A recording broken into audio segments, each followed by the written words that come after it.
আজকে চলে এলাম তোমার চন্দননগর, দক্ষিণ চন্দননগরে যে কাছারি ঘাটে যে পুজোটা হয় তোমার গণেশ জননী, সেটা তোমাদের দেখাবো। তো খুব সুন্দর করে এখানে পুজোটা হয় এবং চারিদিকে যে মেলা দেখতে পাচ্ছ, এই পুরো এই কাছারি ঘাটে মেলাও হয় এই গণেশ জননী মাকে কেন্দ্র করে, পুজোকে কেন্দ্র করে। তো গণেশ জননী মাকে দেখাবো এবং কতদিন চলে সমস্তটাই তোমাদের বলে দেবো।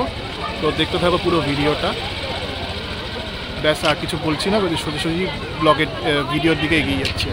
দেখতে থাকো পুরো ভিডিওটা আমার সাথে।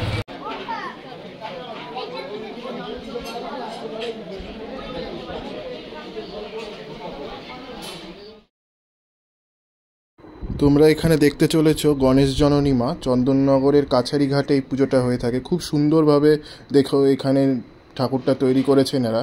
আমার তো বেশ সুন্দর লেগেছে দেখতে, তো তোমরাও দেখো কি সুন্দর হয়েছে মা। বলে রাখি, এই পুজোটা অনেক বছরের পুরনো পুজো, এই চন্দননগরের কাছারি ঘাটে হয়। তো এই পুজোটাকে বলা হয় তোমার গণেশ জননী মা। তো দেখো মাঝখানে দেখো মায়ের কোলে গণেশ বসে রয়েছে ডান দিকে। তো সেই পুজোটাই তোমাদের দেখাচ্ছি। খুব সুন্দর দেখো মায়ের কোলে গণেশ ঠাকুর কি সুন্দর বসে রয়েছে। আমার মায়ের বাম দিকে রয়েছে সিংহ। তো দেখতে বেশ অনবদ্য লাগছিল, তো তোমাদেরও দেখালাম। আর মায়ের দুপাশে বাঁদিক এবং ডান দিকে সখী রয়েছে। আর নিচে বাঁদিকে রয়েছে ব্রহ্মা আর ডান দিকে রয়েছে নারদমুনি। তোমাদের আশা করি ভালো লেগেছে ঠাকুরটা। দেখতে থাকো, খুব সুন্দর দেখো এখানকার সাজসজ্জাটা ঠাকুরের বেশ সুন্দর লেগেছিল আমার। চন্দননগরের ঐতিহ্য হচ্ছে এই মুখশ্রী, মায়ের যে মুখশ্রী, এটা চন্দননগরের একটা ঐতিহ্য। সেই জগদ্ধাত্রী পুজোর মতো দেখতে লাগছে দেখো মায়ের মুখশ্রীটা। জগদ্ধাত্রী মায়ের যেমন মুখশ্রী হয় সেরকম একদম লাগছে এই গণেশ জননী মায়ের মুখশ্রীটাও। তো তোমরাও দেখতে থাকো আমার সাথে। আমার তো বেশ সুন্দর লাগলো দেখতে। তো এটা আমি গেছিলাম বুদ্ধ পূর্ণিমাতে।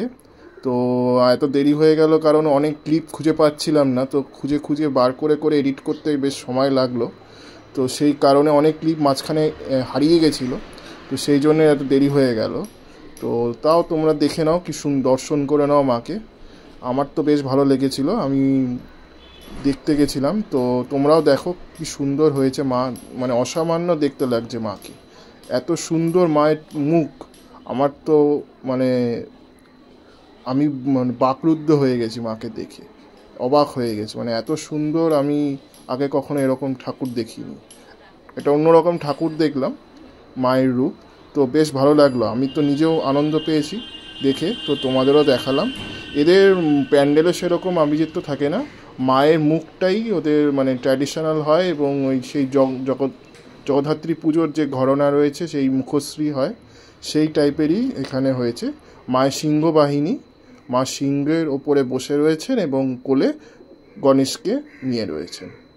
তো এটাই হচ্ছে এই মাহাত্ম্য। আর এই 4 দিন ধরে পুজো চলে। বুদ্ধ পূর্ণিমা থেকে পুজো শুরু হয় এবং 4 দিন চলে।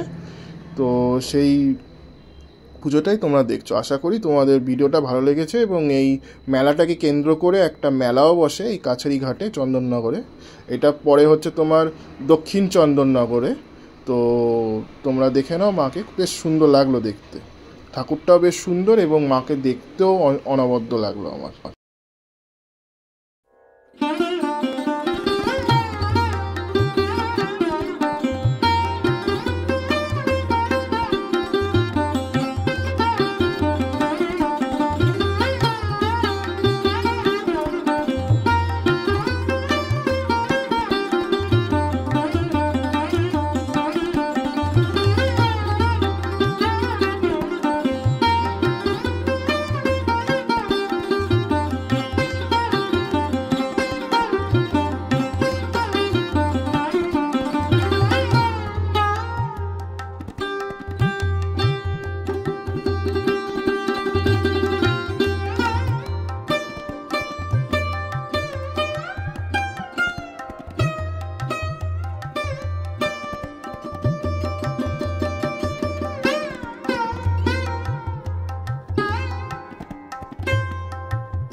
এই সামনে পুরো একদম মেলা বসেছে দেখো, এই মাকে কেন্দ্র করে, পুজোকে কেন্দ্র করে এখানে এই কাছারি ঘাটে পুরো মেলাও বসে।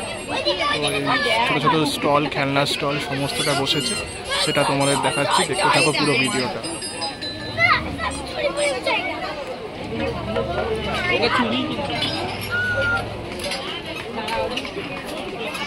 আর এই আমার সামনে দেখছো কাছারি ঘাটের যে জগদ্ধাত্রী মায়ের যে কাঠামো সেটা রয়েছে এখানে।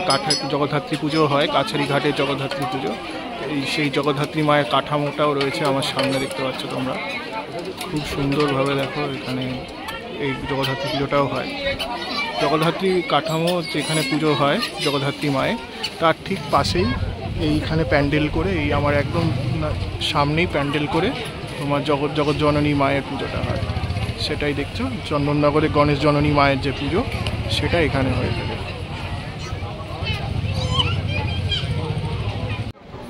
এখানে আবার গ্লাসের বাসনের, কাচের বাসনের দোকান বসেছে, মানে পুরো মেলায় যা জিনিস পাওয়া যায়, খেলনা, কাচের বাসন, রান্নার জিনিসপত্র সমস্তটাই তোমার এই মেলার মধ্যে দেখতে পাবে।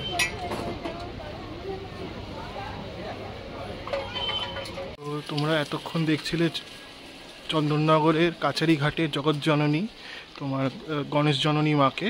তো আশা করি ভিডিওটা ভালো লেগেছে। তো ভিডিওটা ভালো লাগলে অবশ্যই কমেন্ট, লাইক, শেয়ার, সাবস্ক্রাইব করো এবং আরও বিভিন্ন রকমের এরকম ঠাকুর দেখতে আমার চ্যানেলের সঙ্গে জুড়ে থাকো। ব্যাস আজকে একটুর জন্য এইটুকুই রাখছি, পরবর্তী ব্লগে আবার দেখা হবে।